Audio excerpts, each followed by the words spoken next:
दृढ़ निश्चय के साथ चलकर, हर मुश्किल को पार कर, घोर अंधेरे को मिटाने अभी तो सूरज उगा है। આ પંક્તિ લખી છે આપણા લોક લાડીલા વડાપ્રધાન નરેન્દ્રભાઈ દામોદરદાસ મોદીએ। જ્યારે અમેરિકી સંસદમાં વડાપ્રધાન નરેન્દ્ર મોદીએ આ પંક્તિઓ સંભળાવી ત્યારે ત્યાં હાજર તમામ લોકોએ તાળીઓના ગડગડાટ સાથે તેને વધાવી પણ લીધી। અને આ પંક્તિઓ જેટલી સરસ વડાપ્રધાન નરેન્દ્રભાઈ મોદીએ લખી છે એટલા જ સારા અને શાનદાર સંબોધન તેમના રહ્યા છે। અને આજે વડાપ્રધાન નરેન્દ્ર મોદીના જન્મદિવસ નિમિત્તે તેમના એ ક્યારેય ન ભૂલાય તેવા શાનદાર સંબોધન પર કરીએ એક નજર।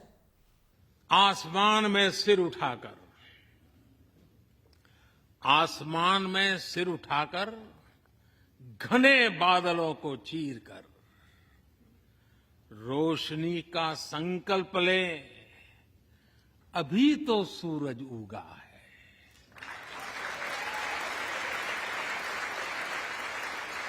अभी तो सूरज उगा है। दृढ़ निश्चय के साथ चलकर, दृढ़ निश्चय के साथ चलकर, हर मुश्किल को पार कर, घोर अंधेरे को मिटाते, घोर अंधेरे को मिटाने अभी तो सूरज उगा है।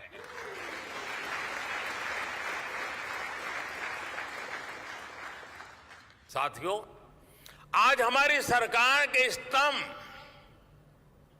और पिछले टर्म के कार्यों का परिणाम पूरा देश देख रहा है। आज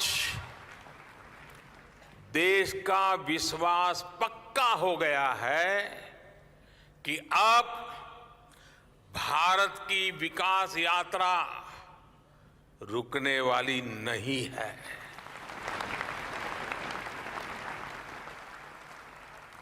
आप जानते हैं कि हमारे पहले टर्म की शुरुआत में भारत वर्ल्ड इकोनॉमी में 10वें नंबर पे था।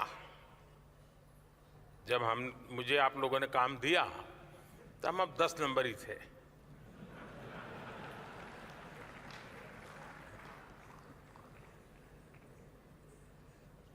दूसरे टर्म में आज भारत दुनिया की 5वीं सबसे बड़ी इकोनॉमी है।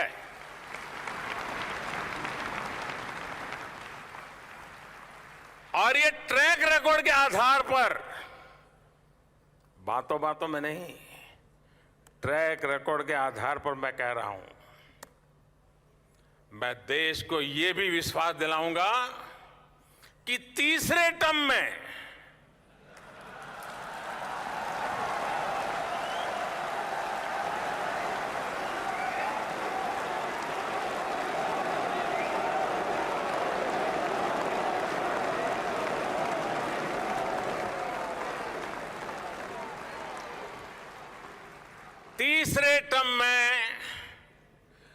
दुनिया की पहली 3 इकोनॉमीज में एक नाम भारत का होगा। और ये मोदी की गारंटी है। और मेरे तीसरे कार्यकाल में आप अपने सपने अपनी आंखों के सामने पूरे होते देखेंगे। उस जमाने में 40,000 से ज्यादा लोग उनका स्वागत करने के लिए आए थे। और खुशी की बात यह है कि उनको सुनने के लिए उस समय ऑडियंस में सरदार वल्लभ भाई पटेल भी थे। पिछले 2 दिनों में ब्रिक्स की सभी चर्चाओं में हमने ग्लोबल साउथ के देशों की प्राथमिकताओं और चिंताओं पर बल दिया है। हमारा मानना है कि ब्रिक्स द्वारा इन मुद्दों पर विशेष महत्व दिए जाना वर्तमान समय की जरूरत है। हमने ब्रिक्स फोरम के विस्तार करने का भी निर्णय लिया है। हम सभी नए पार्टनर देशों का स्वागत करते हैं। ये ग्लोबल इंस्टीट्यूशंस और फोरम्स को रिप्रेजेंटेटिव और इंक्लूसिव बनाने की हमारी कोशिशों की तरफ एक पहल है। लैटिन अमेरिका से लेकर सेंट्रल एशिया तक, पश्चिम एशिया से लेकर साउथ ईस्ट एशिया तक, इंडो पैसिफिक से लेकर इंडो अटलांटिक तक भारत सभी देशों को एक परिवार के रूप में देखता है। वसुधैव कुटुंबकम यानी whole world is a family हजारों वर्षों से हमारी जीवन शैली का आधार है। यह हमारी G20 अध्यक्षता का भी मूल मंत्र है। मैं इसे भगवान का आशीर्वाद मानता हूं कि ईश्वर ने विपक्ष को सुझाया और वो प्रस्ताव लेकर आए।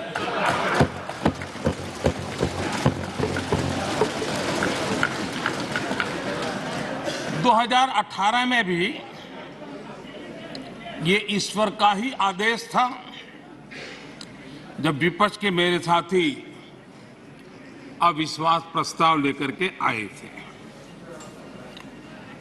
उस समय भी मैंने कहा था कि अविश्वास प्रस्ताव हमारी सरकार का फ्लोर टेस्ट नहीं है। मैंने उस दिन कहा था, बल्कि ये उन्हीं का फ्लोर टेस्ट है। ये मैंने उस दिन भी कहा। हमारे देश की युवा पीढ़ी का सामर्थ्य आज विश्व ने उनका लोहा माना हुआ है। हम उन पे भरोसा करें। ये हमारी युवा पीढ़ी भी जो सपने देख रही है, वो सपनों को संकल्प के साथ सिद्धि तक पहुंचाने का सामर्थ्य रखती हैं। और इसलिए माननीय अध्यक्ष जी, 2014 में 30 साल के बाद देश की जनता ने पूर्ण बहुमत की सरकार बनाई और 2019 में भी उस ट्रैक रिकॉर्ड को देख करके उनके सपनों को संजोने का सामर्थ्य कहां है, उनके संकल्पों को सिद्ध करने की ताकत कहां पड़ी है, वो देश भली भांति पहचान गया। और इसीलिए 2019 में फिर एक बार हम सबको सेवा करने का मौका दिया और अधिक मजबूती के साथ दिया। हमने दुनिया में भारत की बिगड़ी हुई साख, उसको भी संभाला है और उसे फिर एक बार नई ऊंचाइयों पर ले गए हैं। अभी भी कुछ लोग कोशिश कर रहे हैं कि दुनिया में हमारी साख को दाग लग जाए, लेकिन दुनिया अब देश को जान चुकी है। दुनिया के भविष्य में भारत किस प्रकार से योगदान दे सकता है, ये विश्व का विश्वास बढ़ता चला जा रहा है। आज देश का जो मंगल हो रहा है चारों तरफ, देश की जो चारों तरफ वाहवाही हो रही है, देश का जो जय जयकार हो रहा है, तो मैं आपका धन्यवाद करता हूं कि काले टीके के रूप में काले कपड़े में निकल के सदन में आकर के आपने इस मंगल को भी सुरक्षित करने का काम किया है। इसके लिए भी मैं आपका धन्यवाद करता हूं। एक उदाहरण तो आप देखिए, मौजूद है। 20 साल हो गए, क्या कुछ नहीं हुआ, क्या कुछ नहीं किया गया, लेकिन भलाई होता गया। तो आपको बड़ा सीक्रेट वरदान है जी। 140 करोड़ देश के मेरे भाई बहन, मेरे परिवारजन आज आजादी का पर्व मना रहे हैं। मैं देश के कोटि कोटि जनों को, देश और दुनिया में भारत को प्यार करने वाले, भारत का सम्मान करने वाले, भारत का गौरव करने वाले कोटि कोटि जनों को आजादी के इस महान पवित्र पर्व की अनेक अनेक शुभकामनाएं देता हूं। लेकिन विशेषकर मणिपुर में जो हिंसा का दौर चला, कई लोगों को अपना जीवन खोना पड़ा, मां बेटियों के सम्मान के साथ खिलवाड़ हुआ। लेकिन कुछ दिनों से लगातार शांति की खबरें आ रही हैं। देश मणिपुर के लोगों के साथ है। देश मणिपुर के लोगों को पिछले कुछ दिनों से जो शांति बनाए रखी है, उस शांति के पर्व को आगे बढ़ाएं और शांति से ही समाधान का रास्ता निकलेगा। और राज्य और केंद्र सरकार मिलकर के उन समस्याओं के समाधान के लिए भरपूर प्रयास कर रही है, करती रहेगी। भारत के ऐसे अमृत काल में, ये अमृत काल का पहला वर्ष है। या तो हम जवानी में जी रहे हैं या हम मां भारती की गोद में जन्म ले चुके हैं।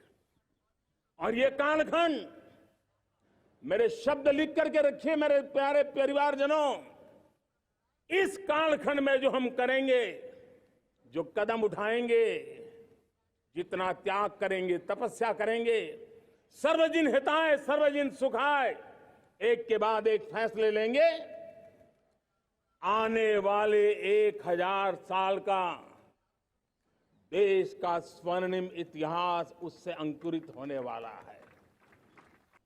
आज मेरे युवाओं ने दुनिया में पहले 3 स्टार्टअप इकोसिस्टम में भारत को स्थान दिला दिया है। विश्व के युवाओं को अचंभा हो रहा है भारत के इस सामर्थ्य को लेकर के, भारत की इस ताकत को देख करके। आपने ऐसी सरकार फॉर्म की कि मोदी को रिफॉर्म की हिम्मत आई। और जब मोदी ने एक के बाद एक रिफॉर्म किए, तो मेरे ब्यूरोक्रेसी के लोग, मेरे लाखों हाथ पैर जो हिंदुस्तान के कोने कोने में सरकार के हिस्से के रूप में काम कर रहे हैं, उन्होंने ब्यूरोक्रेसी ने ट्रांसफॉर्म करने के लिए, परफॉर्म करने की जिम्मेवारी बखूबी निभाई।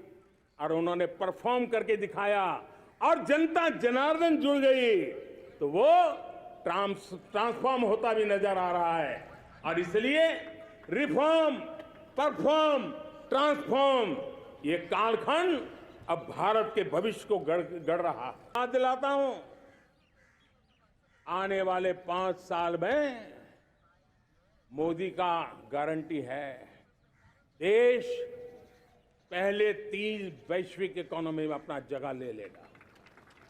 मैं साउथ अफ्रीका में था, फिर ग्रीस का कार्यक्रम था तो वहां चला गया, लेकिन मेरा मन पूरी तरह आपके साथ ही लगा हुआ था। लेकिन कभी कभी लगता है कि मैं आप लोगों के साथ अन्याय कर देता हूं। बेसब्री मेरी और मुसीबत आपकी। इतनी सवेरे सवेरे आप सभी को, और इतना और टाइम, लेकिन बस मन कर रहा था जाऊं आपको नमन करूं। आपको दिक्कत हुई होगी, लेकिन मैं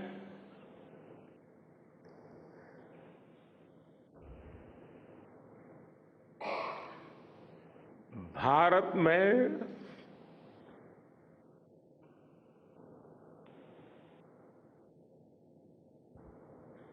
आते ही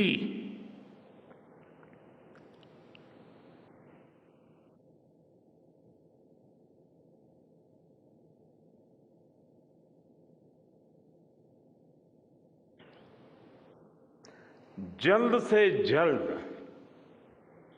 आपके दर्शन करना चाहता था।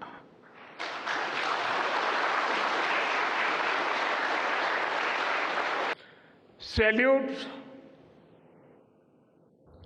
आपके परिश्रम को, सैल्यूट आपके धैर्य को, सैल्यूट आपकी लगन को, सैल्यूट आपकी जीवटता को, सैल्यूट आपके जज्बे को। हम वहां पहुंचे जहां कोई नहीं पहुंचा था। हमने वो किया जो पहले कभी किसी ने नहीं किया था। ये आज का भारत है, निर्भीक भारत, जुझारू भारत। टचडाउन कंफर्म हुआ तो जिस तरह यहां इसरो सेंटर में पूरे देश में लोग उछल पड़े, वो दृश्य कौन भूल सकता है। कुछ स्मृतियां अमर हो जाती है। वो पल अमर हो गया। वो पल इस सदी के सबसे प्रेरणादायी क्षणों में से एक है। हर भारतीय को लग रहा था कि विजय उसकी अपनी है। देश के मेरे वैज्ञानिकों ने ये मुमकिन बनाया है। मैं आप सबका जितना गुणगान करूं वो कम है। It is always a great honor to address the United States Congress.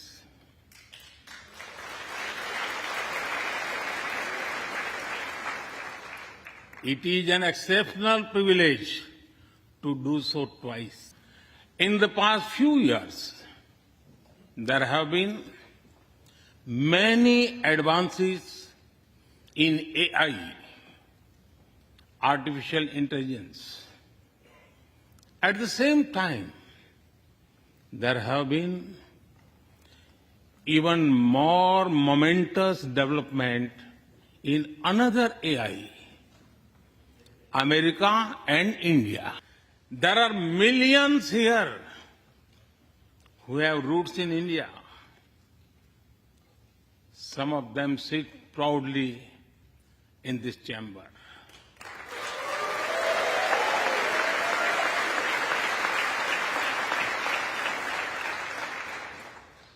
And there is one behind me who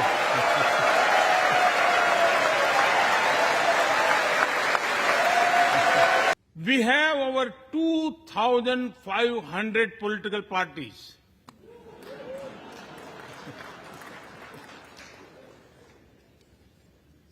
Yes, you heard that right. 2,500. About 20 different parties govern various states of India.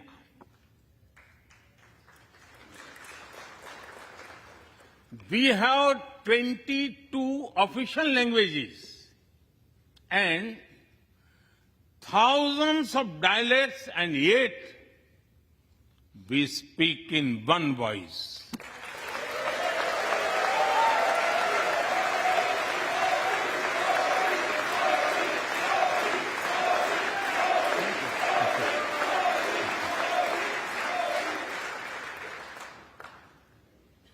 Every 100 miles, our cuisine changes. From dosa to aloo paratha, and from Srikhand to Sandesh. We enjoy all of these. Mr. Speaker, when I first visited the US as a Prime Minister, India was the 10th largest economy in the world. 10th. Today, India is the 5th largest economy.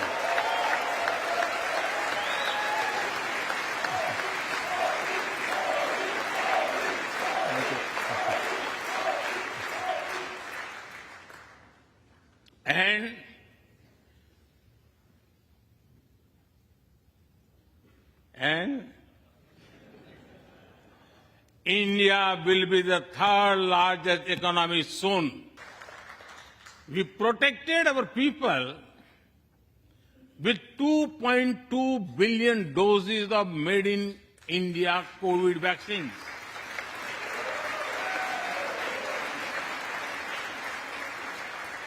And that too free cost. India's vision is not just of development which benefits women.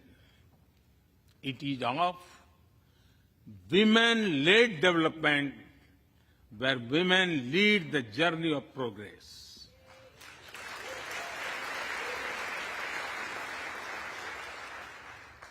A woman has risen from a humble tribal background to be our head of states.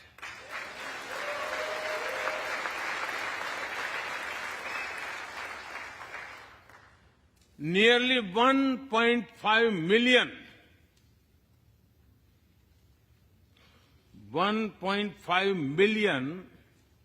elected women lead us at various levels. And that is of local governments. Today, women serve our country in the Army, Navy, and Air Force. India also has the highest percentage of women airline pilots in the world.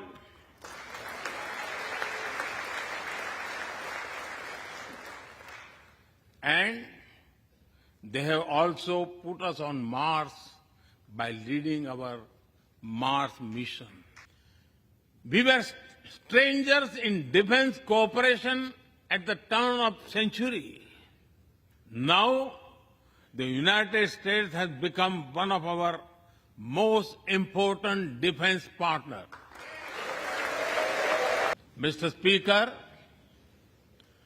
the dark clouds of coercion and confrontation are casting their shadow in the Indo-Pacific. The stability of the region has become one of the central concerns of our partnership. We share a vision of a free, open, and inclusive Indo-Pacific. We must overcome all such forces sponsoring and exporting terror. आसमान में सिर उठाकर घने बादलों को चीरकर रोशनी का संकल्प ले, अभी तो सूरज उगा है।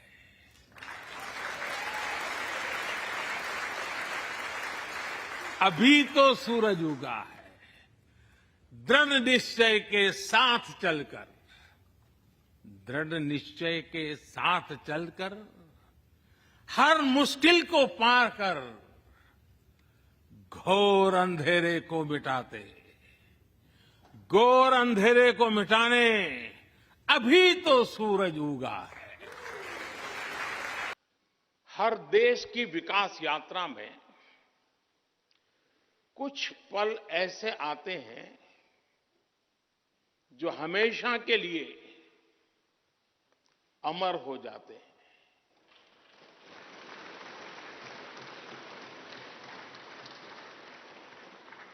कुछ तारीखें समय के ललाट पर इतिहास का अमिट हस्ताक्षर बन जाती है। आज 28 मई 2023 का ये दिन ऐसा ही शुभ अवसर है।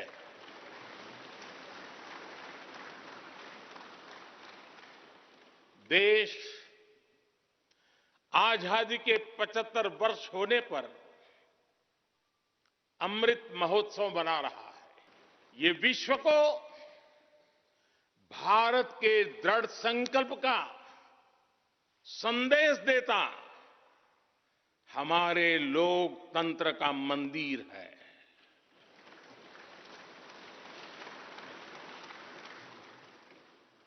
ये नया संसद भवन योजना को यथार्थ से, नीति को निर्माण से, इच्छा शक्ति को क्रिया शक्ति से, संकल्प को सिद्धि से जोड़ने वाली अहम कड़ी साबित होगा।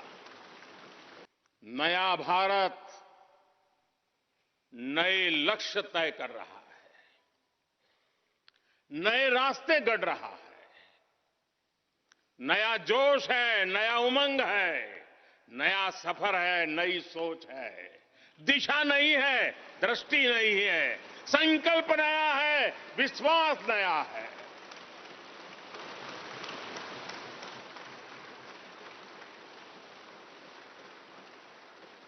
और आज फिर एक बार पूरा विश्व भारत को, भारत के संकल्प की दृढ़ता को, भारतवासियों की प्रखरता को, भारतीय जनशक्ति की जिजीविषा को आदर और उम्मीद के भाव से देख रहा है। साथियों, भारत एक लोकतांत्रिक राष्ट्र ही नहीं बल्कि लोकतंत्र की जननी भी है, मदर ऑफ डेमोक्रेसी भी है। हमारा लोकतंत्र ही हमारी प्रेरणा है, हमारा संविधान ही हमारा संकल्प है। इस प्रेरणा,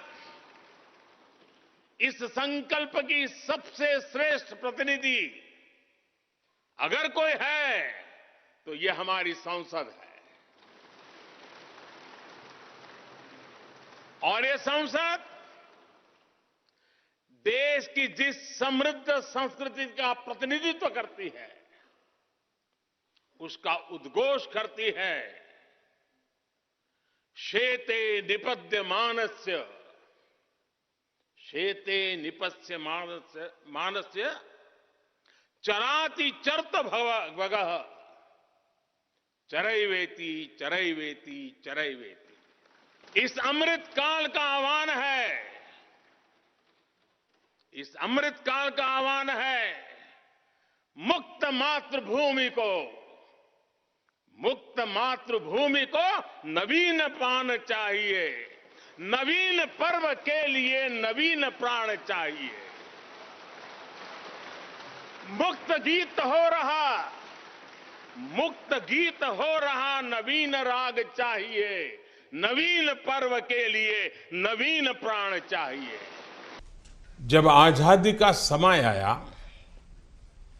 तब सत्ता के हस्तांतरण के प्रतीक को लेकर प्रश्न उठा था।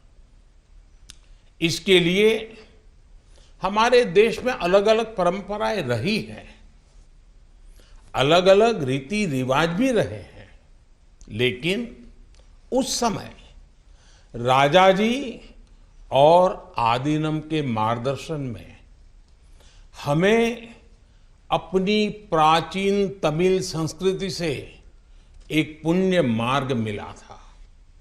ये मार्ग था सेंगोल के माध्यम से सत्ता हस्तांतरण का। तमिल परंपरा में शासन चलाने वाले को सेंगोल दिया जाता था। सेंगोल इस बात का प्रतीक था कि उसे धारण करने वाले व्यक्ति पर देश के कल्याण की जिम्मेदारी है और वो कभी कर्तव्य के मार्ग से विचलित नहीं होगा। आपका ये सेवक और हमारी सरकार अब उस सेंगोल को आनंद भवन से निकाल कर लाई है। आज आजादी के उस प्रथम पल को नए संसद भवन में सेंगोल की स्थापना के समय हमें फिर से पुनर्जीवित करने का मौका मिला है। मैं जब 2014 में आया था तो आपसे एक वादा किया था। वादा ये था कि आपको फिर भारत के किसी प्रधानमंत्री का 28 साल तक इंतजार नहीं करना पड़ेगा। साथियों, एक समय था जब कहा जाता था कि भारत ऑस्ट्रेलिया के संबंधों को 3C डिफाइन करते हैं। ऐसा पहले कहा जाता था। ये कौन से 3C हैं? कॉमनवेल्थ, क्रिकेट और करी।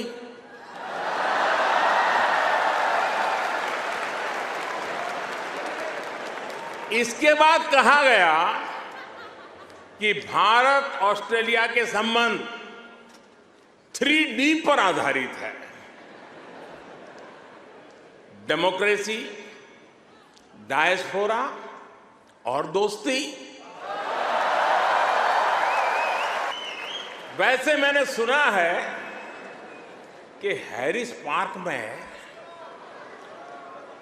चटका की चाट,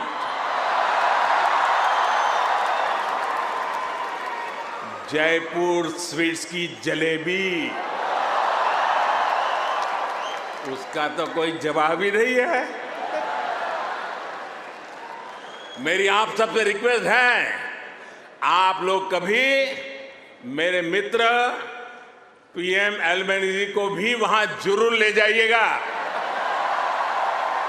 यूनिवर्सल पब्लिक इंटरफेस यानी यूपीआई ने भारत में फाइनेंशियल इंक्लूजन को नई ऊंचाई पर पहुंचा दिया है।